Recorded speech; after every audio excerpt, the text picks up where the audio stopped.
Hello, folks. Welcome back to World War II TV. And as part of our, I guess it's part of our How to Be a Historian series, my guest today, independent scholar Madeleine Johnson, is joining us to talk about using photos in World War II history from the point of view of an art historian and other things that she will explain when I bring her in. So I'll bring her in now. Good afternoon. How are you today?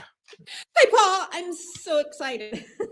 Good. I'm glad you're excited. It's good. So to follow that intro music, it's like, whoa, a big moment. Well, you've watched a few, and now here you are, and I love it when people go from being a viewer to being a guest. It's a journey that the good and the righteous have done. So, and there are some out there still thinking about plucking up the courage. But folks, if you're watching and you have been a fan, this is possible. You can go from viewer to guest very, very easily. You just have to have a subject you want to talk about. But we were just chatting before going live. This is quite an all-encompassing, nuanced, and yet actually in some ways kind of quite simple presentation in a complicated way, if I'm not contradicting myself too much there. Yeah, I mean, in some ways it's kind of obvious, in some ways it's not at all obvious. And I think what you were bringing up before is just the question of pictures, AI. I'm not going to go into that, but these are things that we really have to think about a lot and question our beliefs about what, I'm not going to go too much into the theory in my talk about what pictures do and what we think pictures do, or what, the assumptions that we make when we encounter photographs. So as I was saying to you also, I've never really done a PowerPoint presentation. So I went and looked online to a tutorial to find out how to do one. And one of the suggestions was, well, make sure your audience knows where you're going and what you're doing. So let's start with why you should even listen to me and what we're going to do today. And basically, there it is. Find better images, get more out of them, use them as a way to find things to study, improve the way you also think about the topic that you have, avoid pitfalls. And I'm not going to really talk about AI. I'm not capable of competent to talk about it, but that's something that people should keep in mind as you think about pictures in this. And so here's my little roadmap. I'm going to tell you a little bit about me and how this talk came about and what the picnic with Hitler has to do with any of it. It's not clickbait. And a little bit about what art historians do, and then finally some suggestions about how those things that I've been trained to do can help you and make you think and use images a little bit better. So here's me. I'm 9 years old. This is about when I really discovered history, and people who are from the US will remember, and my age will remember, landmark biographies. They were a series of biographies about great people that were made for elementary school students. And I really got into Cleopatra and really into the Martha Washington ones, and, made a Cleopatra's castle or whatever out of boxes and tried to make clothes like Martha Washington's. And so I was really into history. And then I went to university and ended up in this course with a really famous historian, can't remember her name. I've canceled it. And she banged on and on about 1848 and legitimacy and the Italian independence movement, and she lost me. And that wasn't what I wanted out of history. I wanted to know what people did, what they thought, what they wore. And so that was the end of that. I quit history. But just as a really bad teacher can get you into, really kill something, a good teacher can do exactly the opposite. And so I had a really fantastic art history professor who, one of the most important thing is she believed in me. That always gets you going on an academic track. And she also was a historian of photography. And so I sort of got involved in that. She was one of the people who first started really doing that as an academic discipline. So I went off to graduate school in art history and ended up at the University of California at Berkeley. And it was the late 1980s. And it was all about theory and Marxist art history and French deconstruction. And this was, again, not for me. And so I stopped after getting a master's and didn't go on with that. But it stuck with me. And in the meantime, during a family vacation, we rented a house, and this was in the bedroom, inside the Third Reich, Albert Speer's autobiography, which I read. And it was a big revelation to me, because growing up in the 60s and the 70s, the Nazis was even before we heard much about the Holocaust. The Nazis were almost figures of fun. It was, we knew they were bad, but it was things like Hogan's Heroes. They were, they were foolish, they were silly. And the book really grabbed me, because this was somebody who was like my brother's an architect. I come from a professional family background. And this was somebody who was like me, who is a Nazi. And so I really became fascinated with Speer, and fascinated with what makes somebody a Nazi. How do they become one? What happened? And it's something I think about a lot, unfortunately, today. But so that was sort of like my little hobby as I went along and did other things. And World War II, just to get this in, it was a big part of my life. This is my father. He was a medical officer in the Navy in the Pacific. And in fact, it was really fascinating the other day to hear about the Pacific wrecks, because those were places that he'd been that sort of meant nothing to me. And so that was super fascinating. And my parents' friends were all in the war, and everything was dated before the war, after the war. I met them in the war. Anyway, so it was a big part of life. My father talked about it. He had, as many veterans did, a shtick. He had the funny stories. He even had some sort of packaged, gruesome stories, what it was like operating up to your ankles in blood and so on and so forth. But it was all very packaged. And let's keep that in mind. I know, Paul, you've talked about how those things get packaged over time. And that's something to remember as we talk about photographs, because photographs are a big part of how those things get packaged and narratives carry on. And then there was another person who was not in my life. This is my mother's brother.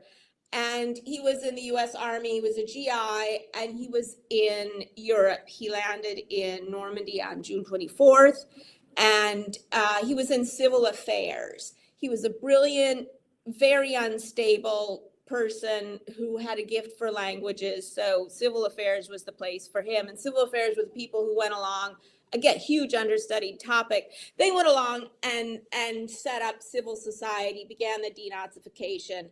And in fact, he was talking to the mayor of Malmedy when somebody came in and said, "Oh my God, the Germans are coming." And he spent the Battle of the Bulge in the basement of the mayor of Malmedy. But a couple of years ago, my sister called me up and she said, "Well, I found a bunch of slides that were Uncle Norman's, and they have pictures of smiling Nazis in them. You'll know what to do with them." So my sister sent me the slides with the pictures of the smiling Nazis. And there were two groups of slides. One were in the boxes, and those were professional propaganda slides from the Rosenberg organization that were just foul images of anti-Semitic images. And then the other half were, smiling blonde people bringing in the harvest, and it was called Why We Fight. And I gave those to the Holocaust Museum. Like, I couldn't have those things in my house. The other was a set of slides that it turned out were numbered. And I looked at them, and this is what was in them. And we all recognize, at least the photographed on the left. That is Nuremberg in 1934 in the Luitpold Arena, and that's a photograph by Heinrich Hoffmann, who was Hitler's personal photographer, had exclusive access to Hitler. So that was in there. And then so is the photograph to the right. And I was like, "Oh, wow, that's really cool." Then you look at it and you go, "Wait a minute, that's not, Himmler, that's an old lady in a cardigan. And there's a lot of trash on that field." And, Nazis don't do trash, do they? Well, actually they do. And so as I went through these slides, I started to think about them, and of course, I tried to figure out who, where they came from. I knew they'd come from Wetzlar. I knew that my uncle had picked them up in the Nazi the party headquarters in Wetzlar, because I had letters where he talked about arriving there 3 days after the Nazis left, and there were these 50-gallon drums in the garden filled with ashes of documents and things that they were burning, but these slides were just like on the floor. And so I knew they were from Wetzlar, but as I went through them, I started to understand some more things, some broader patterns, this very interesting mix of personal photographs and then professional stock photographs, and what that said about the person. That was sort of like a 1930s Instagram. This is this guy saying, I'm here I am with the trash, but then this is also this famous photograph. I was here, I was part of this. And just worth mentioning, Madeleine, that all nations had standard photos that their troops and their people could buy. I mean, I've often had the case where people have emailed me and said, oh, I've got my great uncle's, my granddad's photos. He must have had a camera. And it turns out they were just those standard ones that were able to be bought. So the Germans did it, the British did it, the Japanese did it, the Americans did it. It was a standard thing to kind of have images for the people. So it's a universal notion in World War II, bizarrely. That's such a great point, because cameras are expensive. Yeah. And not everybody has them. And in fact, amateur photographs were discouraged at the rally. In fact, if you were caught with a camera in the Hitler Youth thing, they confiscated it. And one of the things was, they said they didn't want the raw aspects of it to show. So, I started out with this idea, well, I'd make a book out of these photographs. This is really interesting. But as I thought about the gap between the picture on the left and the picture on the right, and the fact, the very different presentations, I had a whole lot of thoughts. One was, all kinds of ink has been spilled on, is Triumph of Will propaganda, or is it a documentary? Well, you just need to look at this photograph and you go, guess what? Propaganda, because Leni Riefenstahl didn't do a vox pop and go talk to Joe S.A. what his experience was at the Nuremberg rally. She's not talking to the people who, I start to read this stuff and realize that the people in Nuremberg weren't that happy to have 100,000 SA guys drinking beer and peeing on the walls in Nuremberg. And this was the reality of it. So this photograph acquainted me with all these different views of Nuremberg. And this is why, as I say, I came up with the title of my eventual book, which I hope I'll be presenting at We Have Ways, of Picnic with Hitler, that this is a very different experience of this event that we think we know. And we constantly use these photographs. People will say, well, the Nuremberg rally, everybody was like standing up and yelling and doing all these whatever things. And we're saying that based on Leni Riefenstahl. We're not saying that based on something else. So it really made me realize how, as you say, these photographs get us into ruts about thinking and constantly repeat the narrative about the shtick. We're lazy. People put that photograph in. And the photographs sort of stand in, picture's worth 1,000 words. They sort of stand in for shorthand for existing narratives. And the more I thought about it, I thought, well, you know what? Just as the photographs can get us into a rut, they can also get us out of that rut. That this made me start to think about the Nuremberg rally in a completely different way and see it in a completely, in a way that's much more revealing about the rally, what the rally meant to Germans, a whole bunch of things. So that's how I came to this topic and started thinking about it and asking myself why it is that we keep seeing the same photos. So one of the things I did was I went to the National Archives. It was easy for me to get to Washington. And in the National Archives, we have the Heinrich Hoffmann's personal archive. It's 250,000 photos.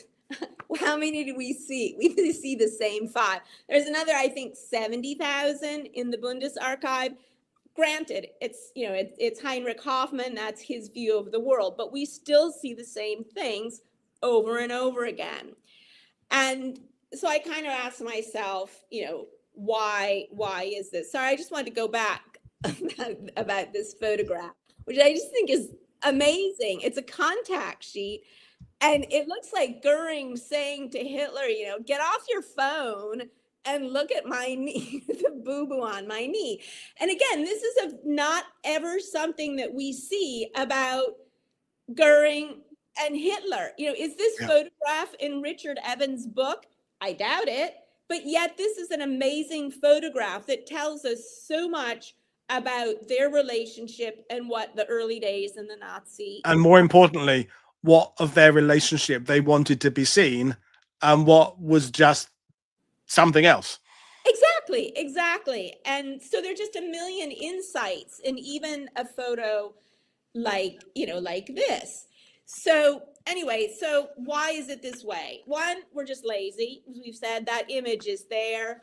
Another question is access and rights. And of course, that's a question because the photographs in the Library of Congress and in the National Archives, like the Ava Brown, albums and films, those are free to use because they belong to the U.S. taxpayers. Yep. So, well, that's, there's a good reason. Another thing is Nazi propaganda, as you say, they keep showing us the same photos. We believe them. And then I realized there was also sort of a lack of understanding about pictures and how historians use them and what historians do with pictures. And so here's a little quotation I found, which I thought was really interesting because this was sort of conclusion I came to. And then I found somebody who'd actually thought about it and written about it in 1982. And this is a man who's a archivist, a photo archivist at the University of British Columbia. And as he says, he'll scan image after image, peering at this one, discarding that one, nodding at another. I won't read you the whole thing, but what I think is important here are these words to illustrate my text. And what that really underlines is that the thing is that historians use pictures to illustrate. And so what we're missing is there's a whole other side of it. I've called here, this is inspiration. And historians tend to go for the illustration over the inspiration. Just to go back, let's look at, where this can lead you. So up in the left-hand corner, again, a photograph we've all seen a million times. Lately, it's probably been pretty much proven since it came from the studio of Heinrich Hoffmann. It's probably almost sure that it was, it's a montage, it's faked. But this was a photograph, the Nazis, this was part of their shtick, their narrative of how Hitler felt about Germany in the war. So, a casual approach to photographs, you can just be drawn into mistakes. A second pitfall is a cliche. This photograph here that World War I, trenches, it's awful. But that gets used, that's always used in the U.S. That photograph has nothing to do with the U.S. experience of World War I. If you think about it, it could actually be Italians, British troops at Cassino. From this, it's not a lot of information, really. Why does that say World War I? And just an example, it's lost potential. If you look at the photograph down below, which is Americans, that's also a super used photograph, but just there's so much more information in that. You see the guns, you know what they're using. There's emotional information. Look at the angles of their heads. You can see those guys are ducking. You look at that photograph, you feel the ground underneath you. You can smell the atmosphere. It's cold. There's just so much more in that photograph than there is in that Ernest Brooks ones we see, over and over. So anyways, I say the problem is illustration and inspiration.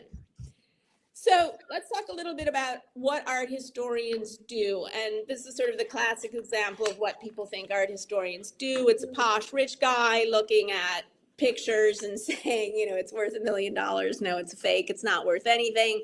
We use lots of pretentious words, orthogonal, iconography, iconology. We write horrible museum labels that nobody can understand.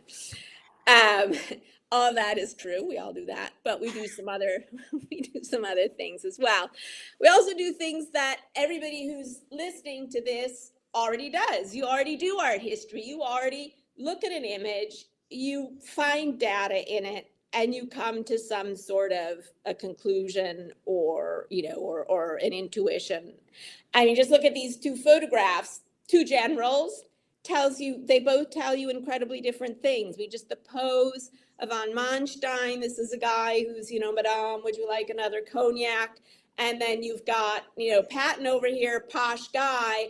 But this is the guy whose army, says nuts when they get a demand for surrender. And it's all there in that photograph. You don't need to know that it's Patton to know that. You can see that from his pose. You can see the difference in the uniforms. The one on the left, that's all about, Napoleonic tradition. The one on the right, that's, a businessman's coat and tie. America, America's business is business. There's iconography in there. What does that star mean? Where did it come from? Why does the German have an eagle, the oak leaves? That's iconography. And, if you've been studying that stuff all your life, guess what? You've been doing iconology. So that's all this stuff is. And that's what you can get out of a picture without maybe even really knowing what the picture is about or who it is. So let's look at a little bit of some of the mechanics, because there are other things in pictures that will give you information or make those images powerful that haven't necessarily to do with things that you recognize, like the star or the uniform. So this is a photograph and it's called Raising the Flag. The U.S. Marine Corps raises the flag on Mount Suribachi, and it's taken by Joe Rosenthal. I'm sure you all recognize the title and the name. There's the same photograph, same event. Yeah. Joe Rosenthal, same photograph. Now, I understand there's controversy about that, but I'm not going to go into it. It's not a staged photograph, nor is it the American equivalent to the Soviets airbrushing the watches out of the guys on the flag on the Reichstag. We're not going to go into that. But if you look at those two photos, I think it should be really obvious to anybody why one is famous. And it's famous because it got chosen to be in the newspaper, and you can see why it got chosen to be in the newspaper. That is just a better photograph. There's lots more information in it.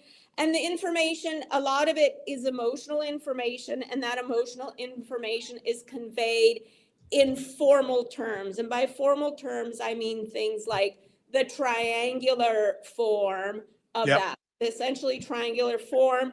A triangle is a form that's both dynamic and stable. It's got the bottom that's stable, but the diagonal lines are always going to be more dynamic. And though it's those diagonal lines of the flagpole and the guys pushing it against it that's telling you this is a struggle. The picture over on the right, you have no idea what they went through to get that flag up here. But even if you don't know the story of Iwo Jima, you look at that photo and you go, those guys are struggling to put it up there. At the same time, again, all the same stuff is there. Look at the detail of that rubble, those stumps or whatever they are. Again, you get the sense from the way that photograph is set up of those guys fighting against that. Over on the right, it's not dynamic. It's not just stuff lying in the ground. But just because he's changed his point of view, you get a very different, much more powerful impression. And finally, over on the left, I don't think Joe Rosenthal was going, hey, I'm going to make this photograph look back at, a Greco-Roman statue of Laocoon and his children. But those are the principles. The same principles are at work there of the diagonal, and that gives the dynamism and the sense of struggle, which is what makes that picture the better picture. And that's the one that you want to have when you're talking about the fight for Mount And Cerulli. as you said, that it fulfills that thirds rule, doesn't it? That Yeah. thing that science knows, that our brains are more pleased by an image that has that kind of 2/3, 1/3. They know, scientists literally can prove that our eyes are drawn to those kind of images, whether it's a painting, a photograph, or a sketch. It just fulfills those rules that are universal It for really how does. our eyes work and our Yeah, brains work. and you know, as I say, you don't even need to have known the story of that to get that sense from that picture, and that's why it's such a beloved picture. Yeah. Is because, as I say, 1,000 words. There's 1,000 other words that are going into that, other Yep. than they're standing on top of a mountain and they just put a flag on top of it. Yeah. So going back, more of what art historians really do is what we look at pictures as more than just what's in them. These are two Italian girls with mountains in the background with their hands folded in front of them. Obviously, they're incredibly different, and those differences are the technique, what this was made of. That tells us about the culture. It tells, you know, that the one on the left, that had to be something very expensive. That would certainly be an aristocratic sitter, whereas the one that's a photograph, it's a snapshot. We recognize that. So what we think of is, as I say, as a material object and as a cultural artifact. What does that tell us about the world around them, the people who made that image, what the people they made it for were expecting, what those people were looking for? And then there's just a whole, what we were talking in the previous photograph about emotion, aesthetics, and beauty, these other things that an image arouses in us without just simply telling us information. So super quick, just photography heritage is in pictorial art.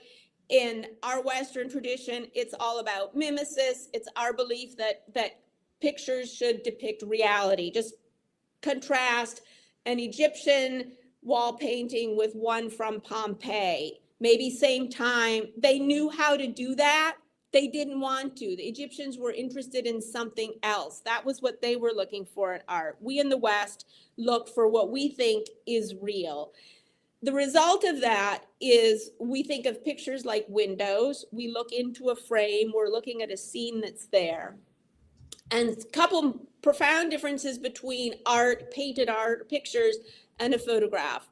A painting is additive. The artist has taken stuff and put it in there, and he's an external observer doing this. A photograph is subtractive.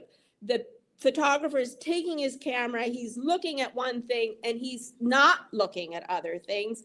And that photographer also has a role in the picture that's very different from the painter. So just one little thing to say, think about the subtractive stuff. Think about the stuff that isn't being shown. And in fact, in dealing with the photographs that I had, my slideshow, as I went through these, I go, you know, there's somebody who probably would have been in this picture, judging from the other people, but isn't there.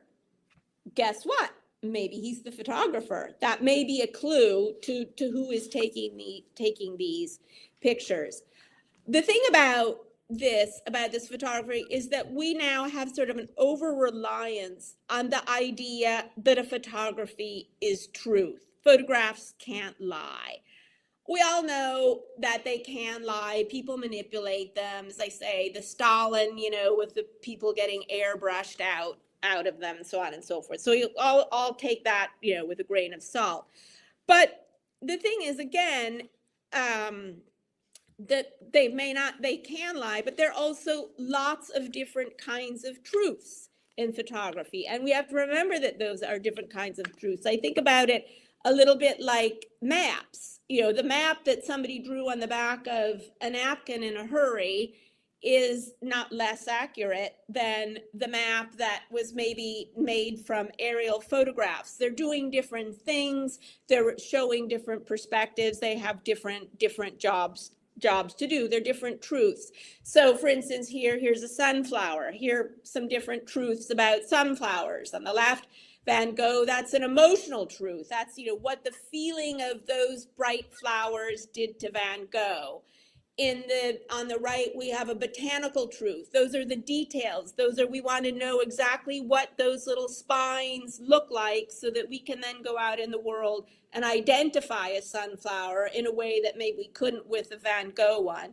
And finally, in the middle, we have a truth, another kind of a sunflower that's selling us sunflower oil and telling us, guys, there's sunflowers in here. So these are all truths. They're all sunflowers.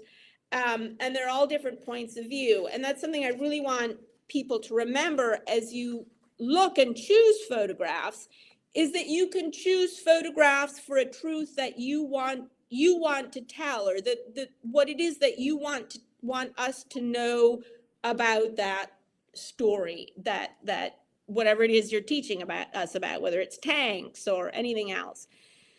So here now we get to the prescriptive part, what photographs can do for you. First rule, if you want to call that, just be a good historian. Treat photographs like any document. Who was it made for? What were they trying to do? Where did you find it? Don't cherry pick. Don't find the one photograph out of 1,000 that says what you want to say and use that and ignore the other 1,000. Don't take stuff out of context. Same things. In that sense, a photograph is a document like any other. Goes up to the same standards. Seek originals. You may think, well, that's weird. Photographs aren't originals. Well, photographs can be originals. And so go to places and look at them, and we'll talk a little bit about that. Again, photographs, as I said, they're material objects. As objects, they have stories to tell. They have stories of where they came from. A photograph that is in a presentation album with silver ornaments for Hitler is different from a photograph in someplace else. So this photograph here is something that was in the America's Library of Congress. And it was in a folder from the architecture studio Albert Speer, which is like so amazing. This stuff is just there. And, but even before I know that, there are things and clues in here that might make me understand, more about it, knowing where this is from. This was from a 1937 book on architecture of the Third Reich. I could probably even figure that out from the photograph. That's a photograph for an architect. There aren't people in it. They're really interested in the geometry and the lines and things. So again, the photograph frequently will have information in it if you just look at it as if it were a painting. It will tell you stuff. And then on the other hand, over on the right, it's amazing. There is Albert Speer's signature on that. He looked at that photograph and he said, I want that one in this article on the Third Reich, architecture in the Third Reich. And I think it's really fascinating because he, in his image, in a lot of interviews, he talks about flags and how much he likes flags. Well, guess what's in the center of this photograph? Flags. And so this is just an incredible insight into Albert Speer that you might sort of pass over if you hadn't seen this photograph. So documents and photographs can work in really fantastic ways. In fact, there was an example of it the other day. What was his name? Neil Cherry talking about finding the photograph of the Norwegian bankers. Yeah.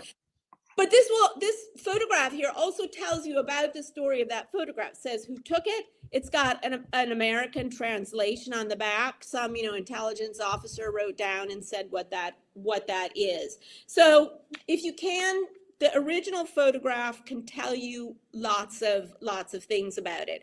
Here's another one that can tell you about it. This is why I say the materiality of it. Look at what the photograph is in. Think of, say, the difference between those American Civil War photographs that are daguerreotypes. It's in a little thing that folds up like a little shrine.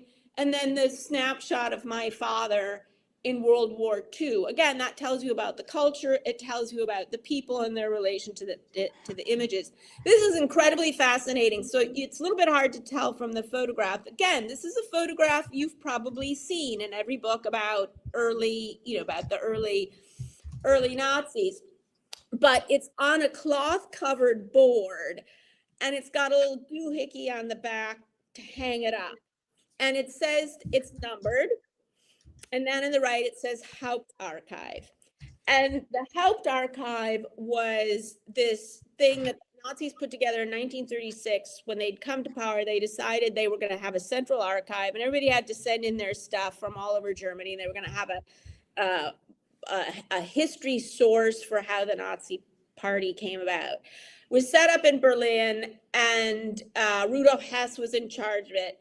But there's only one picture of it. There was apparently either a catalog wasn't made or the catalog was lost, so nobody really knows what was in it. And it was found, what we do have of it now, and it was found because just some GI saw a truck going into a salt cave in Salzburg and said, you know, stop. And it turned out it was full of the Hauptarchive that they were going to destroy. But as I say, this is in a box, and clearly this is a photograph that was used to hang up in the Hauptarchive. So now we know a little bit about what was in there. And again, this is really interesting. We know, you know, Hitler says when he first used the swastika flag, here's a picture of it, and this is the Nazi Party saying this is when it was first displayed. And these pictures, this group of pictures, is, we know, is what the Nazi Party wanted their history to be. So again, this is something that is incredibly important. That's part of the photograph that's beyond the image. So I was talking, another thing is, next thing is, oops, wait a minute, did I skip? Okay, so I mentioned this a few days ago on one of the live streams, the We Have Ways, and one of the people said, yeah, but you know, the Imperial War Museum, it's expensive, they don't give you the rights, and all of that's true. And not everybody can just pick up and go to the National Archives or the Library of Congress. But that doesn't mean that you can't do what I'm talking about here. And I also hope this will be a way for you to go find photographs in places you might not have looked for photographs before, and places where they're less picky or snooty about it. Even so, digital photographs, you can still learn a lot in sort of odd places. So this right here is a screenshot from the Bundesarchive. Again, this is a Heinrich Hoffmann photograph. And there's information there. It says, okay, negative, yes. So you know that's a negative. You know that's an original photograph that, you know, could have been manipulated, but probably wasn't. You know, this is, you know, source number one of it. And it tells you the size of the negative. So the size of that negative means it was a glass negative, which means that it was probably made in a studio, which means that that is not Hitler on the stump giving a speech. That's a posed picture in a studio.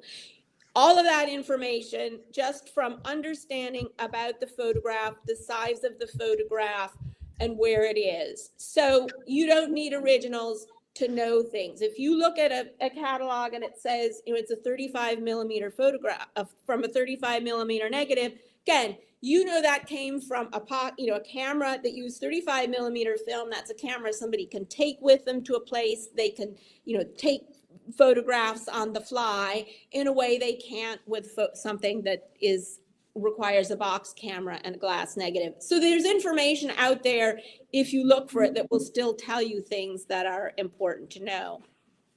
But again, as I said, you don't need to, it's great to look at original photographs, and I absolutely urge you to do that. But if you can or don't, you can still train your eye and learn lots of things. And so here's another thing, just look at lots of pictures. Look at famous ones, look at unknown ones, professional, amateur, look at different photos of the same thing. I mean, think, again, going back to those Stalin pictures, you know, how they get manipulated over time, they get cropped from one use to another. So here's just another little example of what looking at lots of pictures does. Over on the left, this is one of my photos. And one of my slides. And I showed it to somebody who knows what they're talking about, and they said, no, that couldn't be Leni Riefenstahl giving the Nazi salute down there. Well, you look at enough pictures of Leni Riefenstahl, pictures that she takes herself, and she's in that suit all the time. Yeah. And, you know, you can see her hairline and everything else. And again, going back to more about her, you know, she said, oh, I was just an artist, and, you know, I was too busy taking pictures to be involved politically. Well, there you are in the photograph on the left. And again, a photograph I just happened to come across. You know, there she is, you know, among friends giving the Nazi salute. So that's just things, just one of thousands of examples what looking at lots and lots of photographs can do for you. Look at pictures all the time. Don't go when you finished writing or when you finished researching. It helps to even look at pictures before you start. Looking at pictures, you use a different part of your brain. You think slightly differently. They'll throw you maybe a little bit off those tracks, those ruts that they're used to. And you'll discover new things. So here's some other fun pictures. So on the left, kind of hard to see, that's winter sport. That's Winter Sports Day with the essay. This is again a Heinrich Hoffmann photograph. That's in the National Archives. And then another one, the one on the right, is essay enjoying coffee in the canteen in Munich. So, you know, if we all think we know about the essay, you know, the bully boys and beating people up, but just these two pictures here are an incredible story. You can see, when you see those guys out skiing and drinking, you know, having beer and brats and having a chat up with Ernst Röhm, you know, some guy, his friend says, hey, let's go, come with me. Let's go have a fun day skiing. You go, the guys are a lot of fun. Next thing you know, he's maybe found you a job in, you know, the local administration. And 3 years from now, he's asking you to turn in your neighbor who's listening to the radio. So it's important to see these things, because in 1934, they're not telling these guys sitting in the canteen drinking cocoa, hey, everybody, let's go throw 6 million people into camps and burn them. Yeah. So let yourself go see these pictures and let these narratives come to you from the pictures, because you get some surprising insights into what may be the story. So here's another one. Get the whole picture. One of the things about pictures is that they're hard to index. So you think a book about Hitler, it's got an index and it's like Hitler uniforms, Hitler childhood. Photographs aren't that way. And there's lots more information in them than they might be cataloged under. So, you know, this would be under Nuremberg 1934. It's not going to be cataloged under trash and sanitary conditions in Germany in 1934. So look at the whole thing. Don't just look at what you see in the center. It's true. Our Western tradition is what's in the center is important. The foreground is important.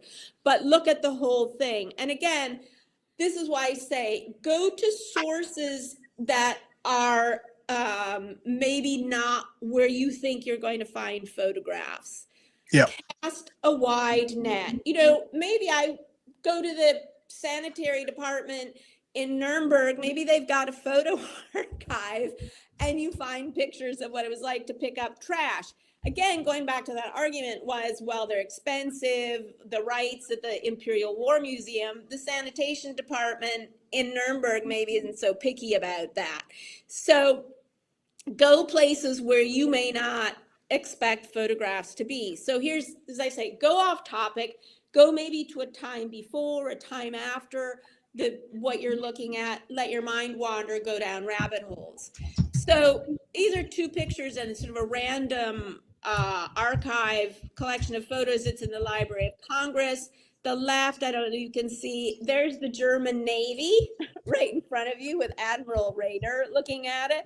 That's just an incredible piece of information right there that you might not find if you were just going and looking at pictures of Admiral Raid or whatever. The same thing up on the right, that's a photograph, the little figurine of the Hitler Youth.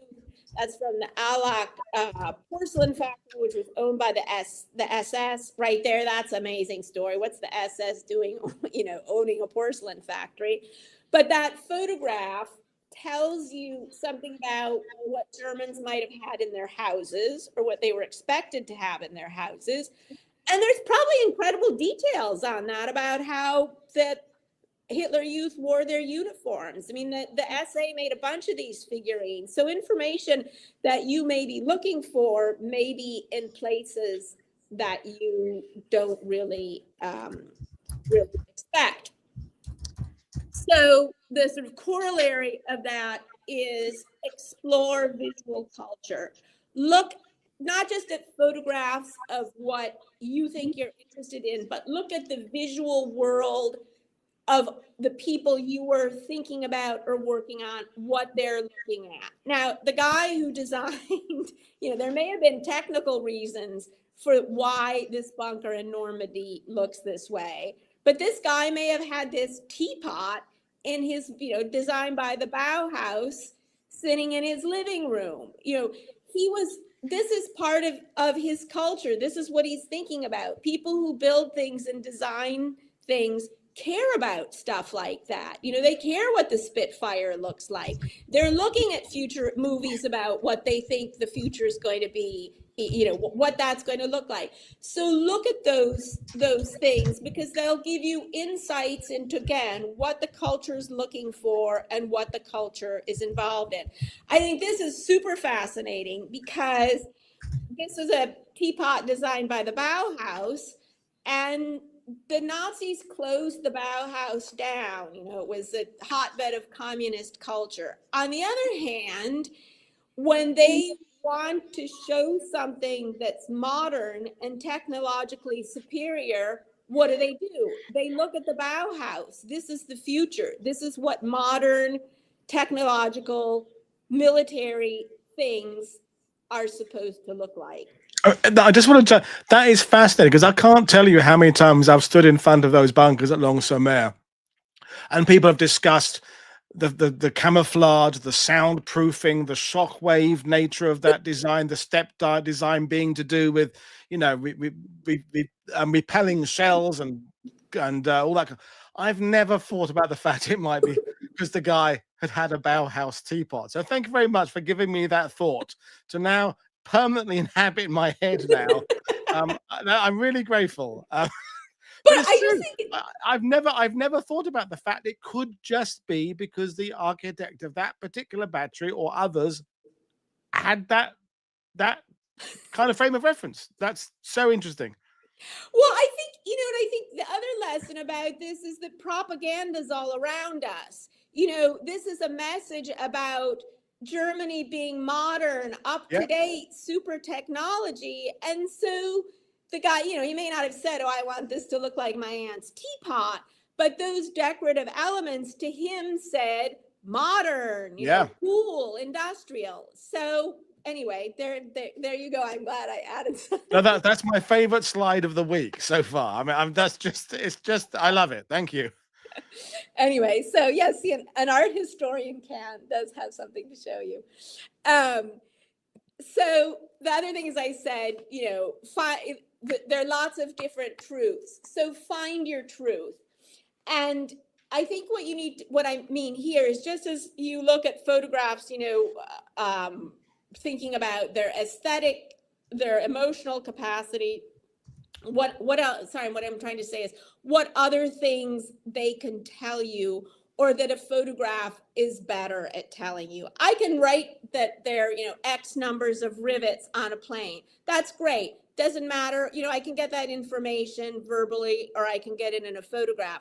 Make the photograph you choose. And again, going back to this question of maybe you have to pay for the rights for it's expensive, they're hard to find. Get a photograph that works over time. So you can write and say, the plane had X number of rivets on it. Find the photograph that tells you what it was like to be in that plane or what it felt like to look at it. Find another truth about it so that you can really add something to your writing that would be hard to say, might even sound cheesy to say, but in a photograph comes off much better. And again, a photograph works on a different part of your brain. It's going to transmit different things to you. So going back to those World War I photographs where I said that one, you can feel yourself lying on the ground in that photo. It's telling you something that the one of the guys marching along the horizon is not. And you want your readers to feel that. We care about what we're talking about. So make it an image that will carry that message. So when you choose a photograph, think about things like the mood, think about a metaphor, think about the personality. So this is a photograph, again, a Heinrich Hoffmann one. It's Goering. We all know Goering, ridiculous guy, silly uniforms. But this photograph is absolutely incredible, I think, because the psychiatrist reports about Goering that the US military did. He was an incredibly intelligent, cultured, very sophisticated guy, and extremely complex psychologically. You show the picture of him in his crazy uniform. That's all you see of Goering. You only see one side. This photograph, I think, is absolutely amazing. And, it's a mood. This is clearly a complex guy. And I just think it's an amazing metaphor for the whole Nazi project. We're cozying up to the lion, and then and then what happens to it? Riding this is literally a picture of riding the tiger of Nazism. So look at your photographs as things that are more than just a footnote to what you're saying. It's like, well, I've said this, and well, here's a picture showing it. Look at it as a way of expanding your writing and the other messages that perhaps you want to get across, which, as I say, in my book, it's about Nuremberg, but now I've got a whole message about Nuremberg as a country fair, as a picnic, and the relationship of people with. There's a whole lot more that's coming out of it than just me saying, what days it happened and how many people were there. So last slide, as I say, number 10, make your photo do overtime, bring those 1,000 words that you can't write, you don't want to write, and that an image will do better for you. So finally, just to sum it all up, here we are. Remember that the photograph should be illustration and inspiration. Use photographs to inspire you. Use them to find new stories, to look at things in new ways, and also use them to inspire other readers and other listeners and get your message across. And just remember, there's so much more to learn about the Second World War, and a lot of it's just hiding in images that you just have to go and dig out. Well, brilliant stuff, Madeleine. Lots to think about, but we've got a few questions. So talking specifically about kind of the Third Reich photos and that one like you had of Goering there. So Rob Crane asked right at the beginning, do people shy away from them because they worry some photos might humanize some horrible people? I think that's absolutely true. And it's I completely, that's one of the things I think about that is that people don't want to go, oh yeah, it was really fun to be in the essay, but I think as good historians, unfortunately, the best thing that we can do is work with that, don't you? And get people to understand that the world is complex. As I said, for me, encountering Albert Speer could have been somebody, that I knew, but he was a Nazi, so I think you're absolutely right that that's definitely one thing that people do. I mean, it's like, I'm going off on a typical Woody tangent. That series on Netflix, Mindhunter, about the first kind of FBI look at how serial killers' brains work. It wasn't picked up for a third season, although some people liked it. what a lot of the feedback was it humanized serial killers too much. Some of the people they presented on screen, Ed Kempner, I think was one of them, they came across too like us. They too normal. And I think when it comes to Third Reich and these despicable Nazis, we want to have them in that. Well, they're just psychos. They were psychopathic, evil, you know, and the fact that some of them are vegetarian or they love their pets or they were good family men, as some of them were. I mean, in Normandy, we have buried up the road from me at Lacombe is Adolf Diekmann, responsible for the Oradour-sur-Glane massacre of all the French civilians. But his obituary by his family paint this picture of an incredible family man who loved his children adored their father, and they probably did adore their father. And so, you know, if there was a picture of Adolf Diekmann, for example, playing toy trains on the carpet with his son, that wouldn't be the one we would use in a book about the perpetrator of the Oradour-sur-Glane massacre. Absolutely. You know, and I think as historians, that's what we sort of have to do, is thread the needle, is that you know, that it's complicated. And I think particularly now in the world that, you know, we live in, to see people are complicated and they can be nice fathers and, you know, otherwise horrible people as well. And it makes us more likely to be able to spot them. I mean, if we assume they're like us a bit, then basically everybody's a suspect in a sense. It's not Absolutely. Whereas if we think, well, we're never going to bump into those people in our day-to-day lives because they're out killing people all the time. Like, you know, this image you said about the SA being, you know, beating people up and throwing people through windows and murdering people in the streets. That's the image that we have of the SA. When they're going to the pub, they're like us. I go to the pub. Exactly. It's complicated. So we've got a couple more questions. John Sarabee is reminding us, and I'm sure you'll agree, the reverse side of a photo can also be very informative. Printers marks, etc. And the crop marks. Yeah, what were they thinking of cutting out? Because there were good photographers and bad photographers, as there are good artists and bad artists, and some of that is subjective, but some of it is just genuine. They don't have talent. You see that with some of the photos online from the war.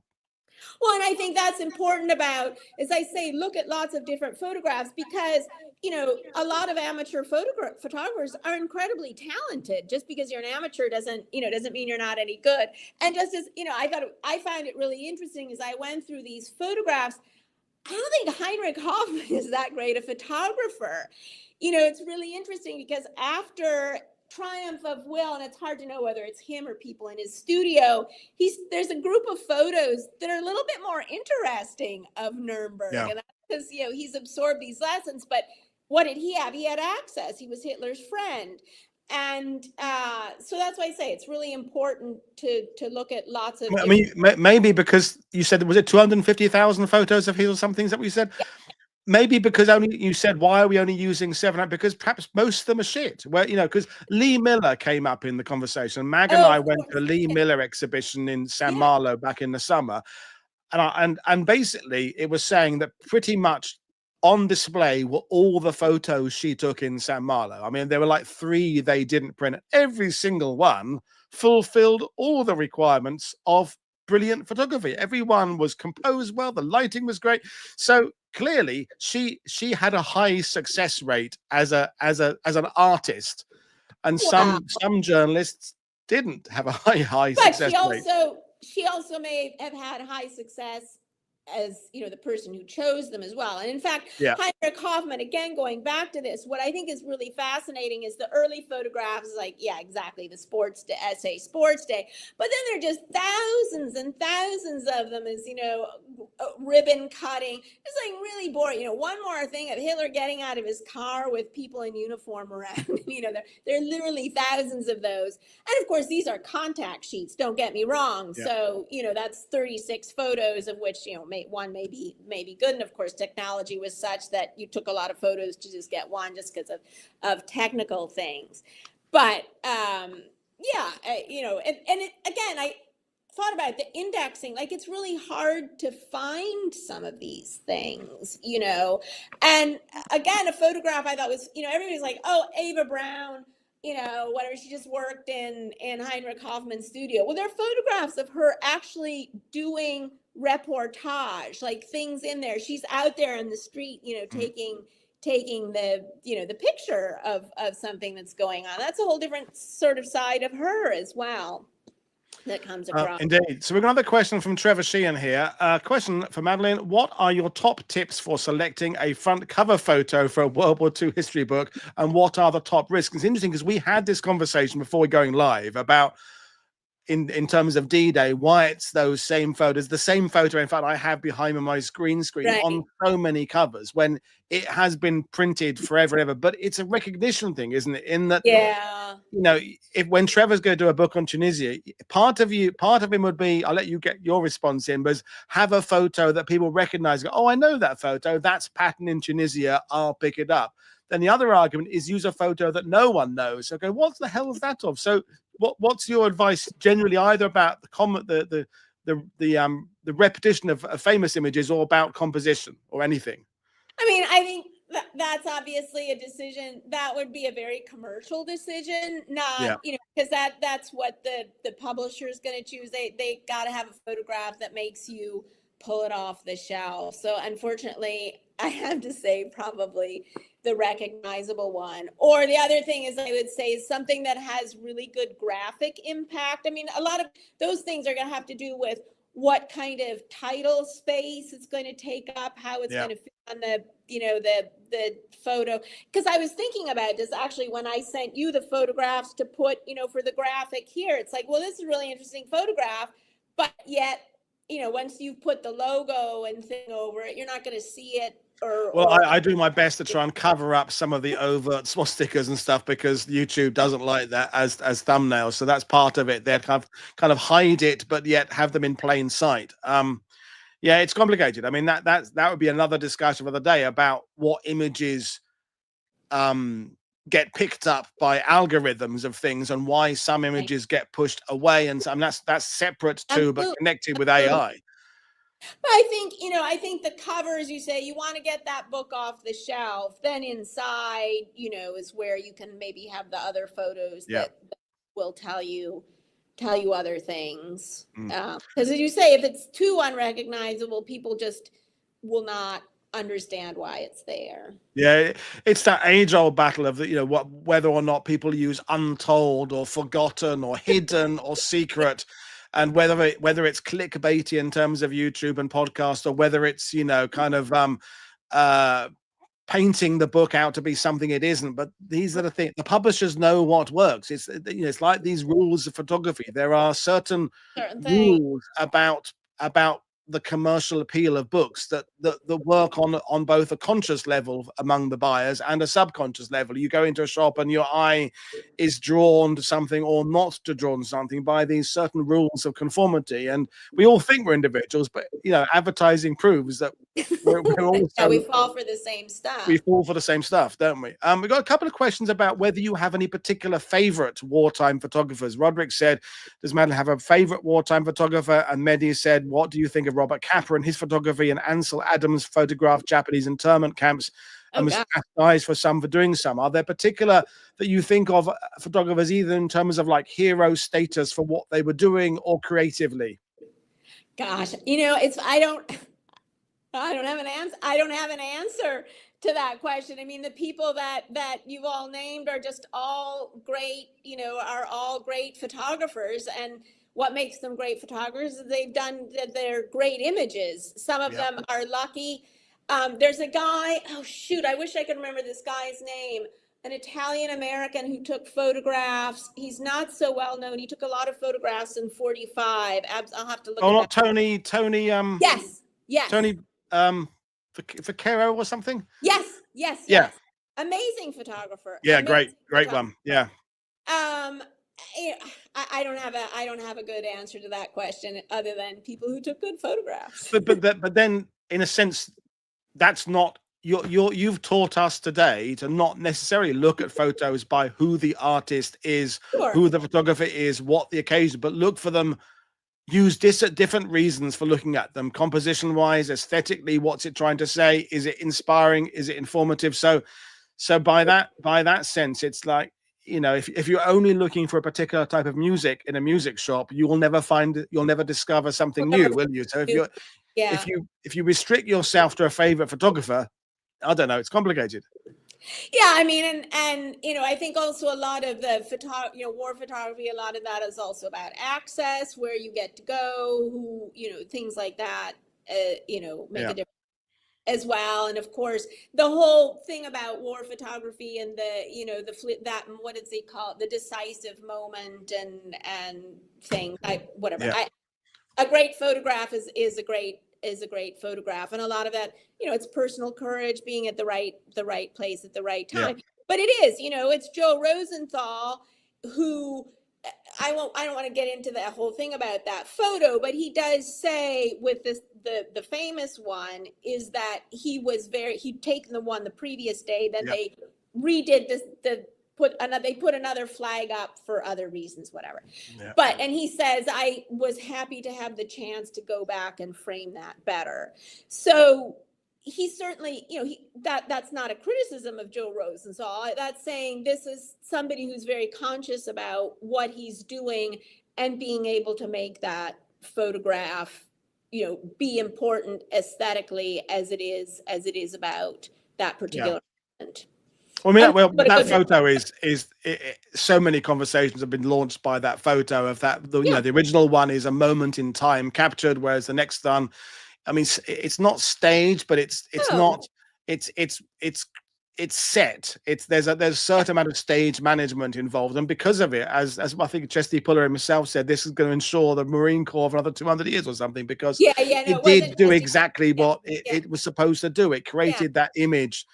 You know, I'm thinking about the Battle of Britain one that was used to illustrate the few, because the 3 or 4 pilots who everyone thinks are fighter pilots, but in fact they're a bomber crew. But it was used to illustrate this idea of the few, these fighter, because certain photos just work. But before we've been this to an end, I think a couple of people have said in the sidebar about the fact we haven't discussed art yet. So Benjamin's saying, so much talk about photography. What about drawings and paintings? People made wartime art. Bill Mauldin, who we've talked about. So you could always come back and do an introductory World War II TV show about war artists if you want to. Certainly. It's not my specialty, but as I say, this came to me out of a question of why these photographs, you know, how are these influencing, and I think that war art is an incredible thing as well, and a little bit of what I was saying about the different kinds of truths, and I think that people maybe should use war art more, because it does tell those kinds of some truths that maybe you can't find a photographic image.